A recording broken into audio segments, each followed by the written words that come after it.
At 30, you're at a great point in life to build a solid investment portfolio that's going to set you up for long-term financial success. You can balance higher risk, high reward investments with safer, stable ones. So let's take a look at a balanced portfolio, investment portfolio for a 30-year-old.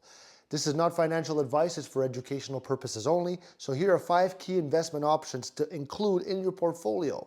Stocks. Now, with 30 years to grow, investing in individual stocks of growth companies can offer high returns over time. You know about compound interest, right?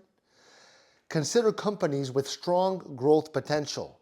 Now, ETFs, exchange traded funds. ETFs are going to give you an exposure to a wide range of companies, spreading out the risk, providing steady growth. Look for ETFs focused on sectors that you believe are going to perform well. Another one is index funds. These are low cost, easy way to invest in over the overall market, such as the S&P 500. It's perfect for long-term growth. There's also bonds. To balance risk, include some bonds in your portfolio.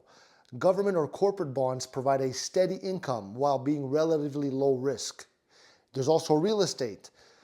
Not for me, but a lot of people do good. So whether direct or, real estate investment trust, REITs, can provide diversification income and long-term appreciation. Building a diversified portfolio with a mix of riskier and safer investments are going to help you to maximize growth while protecting against market downturns. Leave me a like if you like this video. I love you.